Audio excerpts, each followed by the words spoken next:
My name is Sarah, and I'm about to tell you how my life turned into a series of trials that I never expected. I'm in my early 30s now, and when I look back, it feels like I've lived several lifetimes in just a few years. Everything seemed fine when Daniel, my husband, and I were living in Austin, Texas. We had a cozy little home and our 3-year-old son, Jack, who brought so much joy into our lives. Daniel was a financial analyst, and his job often required him to travel. I was used to managing things on my own when he was away, but I never imagined how much more complicated life would become. The first big change came when Daniel's mother, Margaret, moved in with us.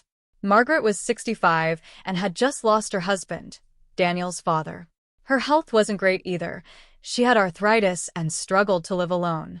When we offered to have her move in with us, it seemed like the right thing to do. I knew it would be a bit challenging, but I thought we could handle it. At first, things seemed to work out. Margaret was somewhat helpful, and we tried to make her feel at home. But it wasn't long before the situation started to deteriorate. Margaret's behavior changed drastically. What began as small annoyances soon became unbearable. She started leaving dirty dishes in the sink, claiming she'd clean them up later. But later never came. I'd remind her, and she'd apologize, but it was always the same cycle. The mess piled up, and I was left to deal with it. Margaret also began to play mind games. She'd offer to run errands or help with tasks and then conveniently forget or decide she didn't feel like it. It was frustrating, especially when Daniel was out of town. I felt like I was constantly cleaning up after her and trying to manage the household without any help. Every time Daniel was away, Margaret seemed to get worse. It was almost as if she was deliberately making things harder for me. One evening, everything came to a head. A storm was brewing, and the sky was darkening with heavy clouds. I was busy getting Jack ready for bed when Margaret came into the kitchen, where I was trying to tidy up. She started making complaints about the way I'd arranged things, and I tried to keep calm, telling her that I was just finishing up. But Margaret was insistent and rude, and I could feel my patience wearing thin. As the storm raged outside, I tried to ignore Margaret's complaints. But then, things took a turn. Margaret, in a fit of frustration, locked the door and refused to let us back inside. Jack and I were left outside, drenched by the rain. I knocked on the door, pleading with her to let us in, but she just ignored us. It was terrifying, standing there with my little boy, knowing that we had no place to go. Eventually, a neighbor saw us and offered to help. We went to a nearby park, seeking shelter until the storm subsided. I was frantic, holding Jack close, trying to stay calm. When the rain finally let up, the police arrived, having been called by the concerned neighbor. They took us to the local station, where I met with Uncle John, Daniel's uncle. He had been contacted by Daniel, who was worried about the situation with Margaret. Uncle John was a retired lawyer, someone I'd always admired for his wisdom and kindness. He listened patiently as I explained what had happened.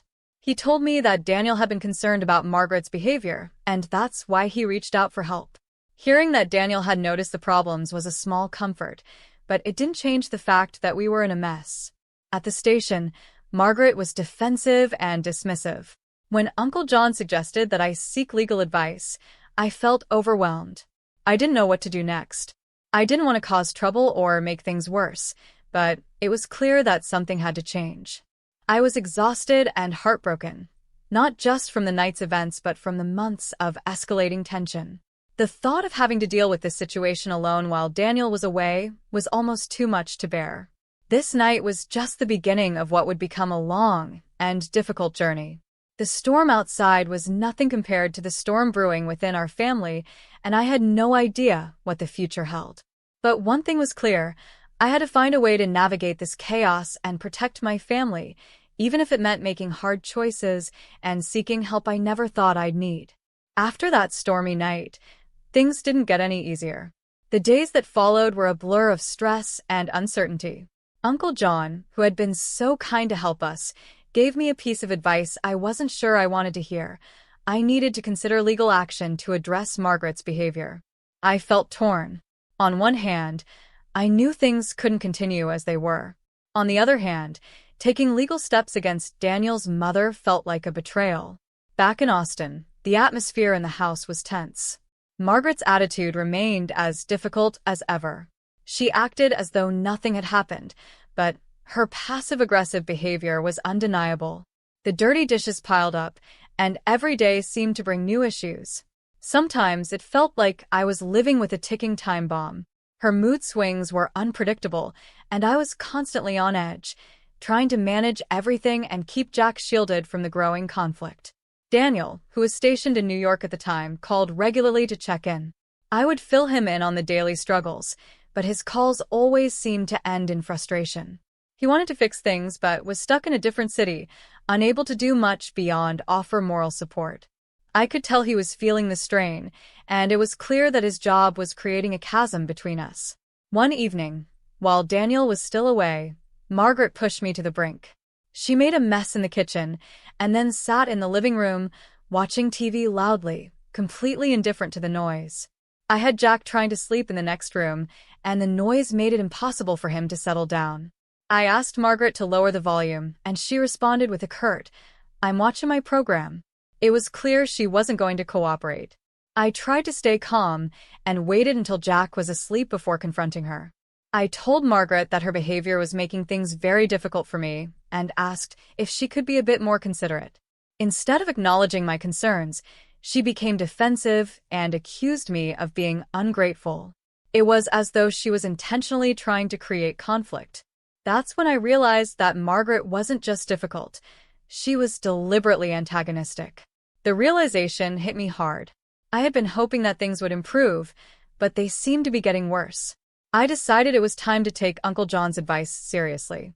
I began looking into legal options, consulting with a lawyer to understand what could be done. The lawyer explained that we could seek a restraining order or consider placing Margaret in a care facility if her behavior became untenable. The idea of a care facility seemed extreme, but the more I thought about it, the more it became apparent that we needed to explore all possible solutions. Meanwhile, I kept in touch with Daniel, trying to keep him informed without overloading him. I knew he was under a lot of pressure at work, and I didn't want to add to his stress. Still, I could see how deeply he cared about what was happening at home.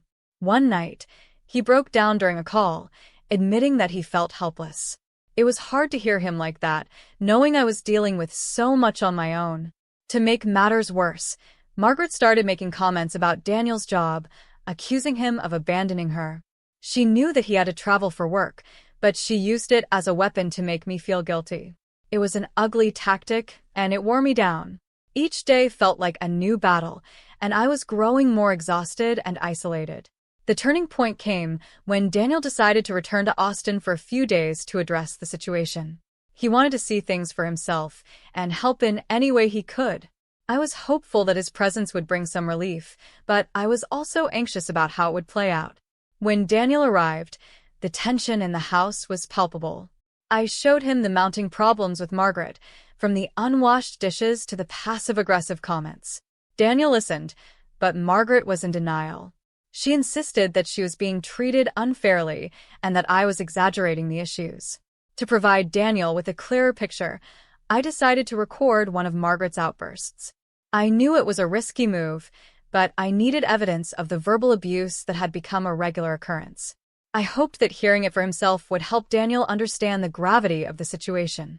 The night before Daniel was set to leave, we had another intense argument. Margaret was in rare form, her words sharp and unrelenting. I captured it all on my phone. The recording was painful to listen to, but it was necessary to show Daniel the truth. The next morning, Daniel listened to the recording. His face was a mix of shock and sorrow as he heard Margaret's harsh words. It was clear that he was struggling to come to terms with the reality of the situation. I watched as he grappled with the decision that lay ahead. As the days passed, it became increasingly apparent that something had to be done. The storm I'd been through was not just about the weather. It was a symbol of the chaos and turmoil in our lives.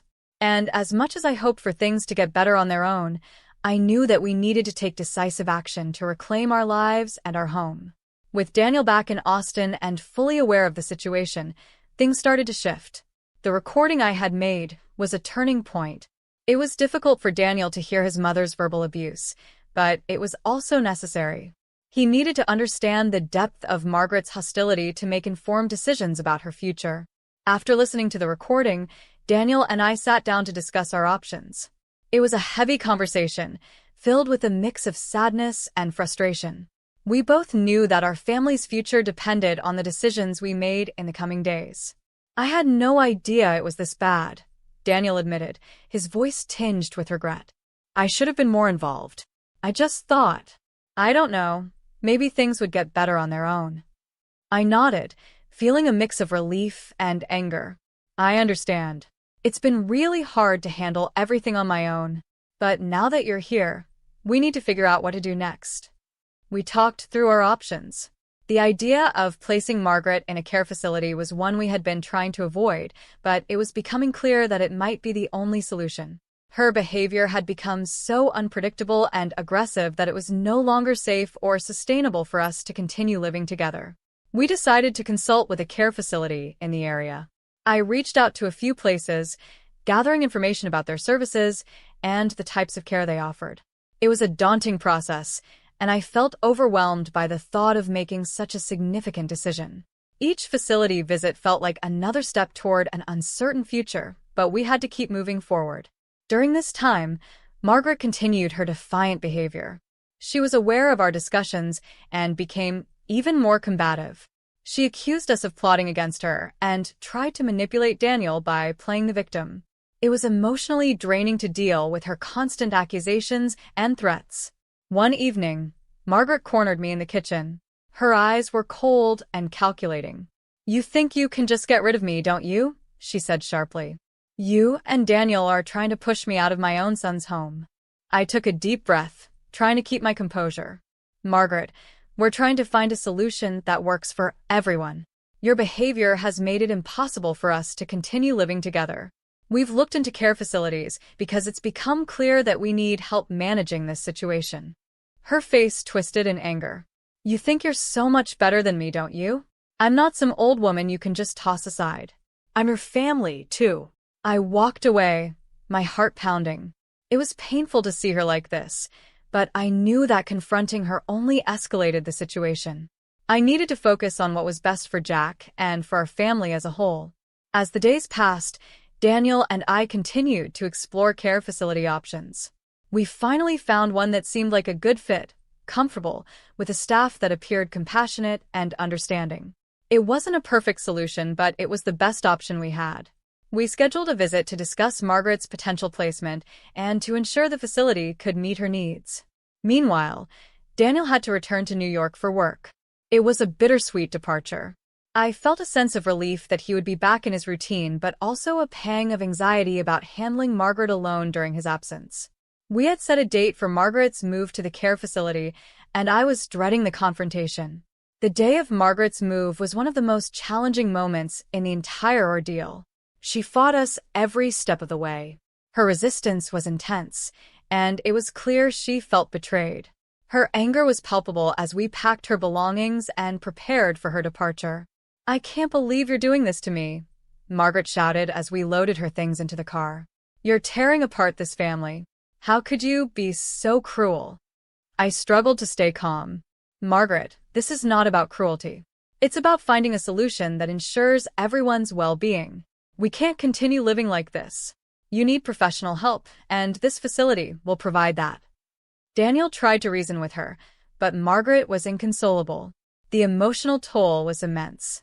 I felt a heavy weight on my shoulders as we drove to the facility, knowing that we were making a difficult decision that would affect all of us. When we arrived, the facility staff were kind and supportive. They took Margaret's belongings and assured us that she would be well cared for. As we left, I could see the sadness in Daniel's eyes. We both knew that this was a necessary step, but it didn't make it any easier. Back at home, the silence was almost overwhelming.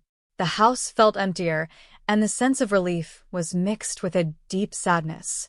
I knew that we had done the right thing, but it was hard to shake the feeling of guilt and loss. As I looked around our home, I realized that we had reached a turning point. The storm had passed, but the aftermath was still unfolding. We had taken a crucial step in addressing the issues with Margaret, but the road ahead was uncertain. With Daniel back in New York and Margaret settled in the care facility, I was left to navigate this new chapter of our lives, hopeful that we could finally begin to heal and rebuild. The day we finally left Austin for Italy felt surreal. The house was eerily quiet without Margaret's constant presence, and even though the transition was bittersweet, I felt a profound sense of relief. Daniel and I had worked hard to get everything in order before our move, but as we packed the last of our belongings and prepared to say goodbye, I was filled with a mix of excitement and apprehension. Jack, who was only 3 but perceptive enough to sense the change, clung to me a bit more than usual. I reassured him with hugs and gentle words, trying to make this big change feel like a new adventure rather than a daunting shift. Daniel was also excited about the opportunity for a fresh start in Italy, but I knew that both of us were carrying the weight of our recent experiences. The flight to Italy was long, and Jack grew restless, but we managed to keep him entertained with toys and games. As we landed in Rome, I was struck by the city's beauty and the sense of possibility it held. It was a stark contrast to the tension and conflict we'd left behind. Our new home was in a charming small town in Italy, surrounded by rolling hills and picturesque landscapes. The change in scenery was breathtaking and immediately soothing. It was a welcome departure from the stress we had been enduring. As we settled into our new house, I felt a flicker of hope that this new chapter would bring the peace and happiness we had been missing. Daniel's job in Italy kept him busy, but it was a different kind of busy than before. His role allowed him more flexibility, which meant he could spend more time with Jack and me. We explored our new surroundings together, and the fresh start began to heal some of the wounds left by our past. I began to make friends in the community. I joined a local mothers group and found comfort in connecting with other parents who understood the challenges of raising a child in a new country. Their support and friendship helped me adjust to life in Italy, and the positive interactions were a welcome change from the negativity we had experienced before. Despite the distance, I kept in touch with Sarah's Uncle John. He was a rock during the turbulent times in Austin, and I valued his continued support. He frequently checked in, offering encouragement and advice as we navigated our new life. As time went on, I noticed that Jack was flourishing in this new environment. The stress of our past seemed to fade as he adapted to his new surroundings with a joyful spirit. The open spaces, the Italian language classes, and the playgrounds became a part of his daily life, and it was heartwarming to see him so happy. The decision to place Margaret in a care facility was one that I still reflected on often. I hoped that the facility was providing her with the care and support she needed. I tried to put aside my feelings of guilt and focus on the fact that we had made the choice out of necessity, not out of malice. It was a decision made in the interest of everyone's well-being, including Margaret's. Daniel and I began to think about the future with renewed optimism. We had faced so many challenges and had come through them stronger. The move to Italy was not just a change in location but a chance to rebuild our lives, free from the shadows of our past struggles. One afternoon, as I watched Jack playing in the garden, I felt a deep sense of gratitude.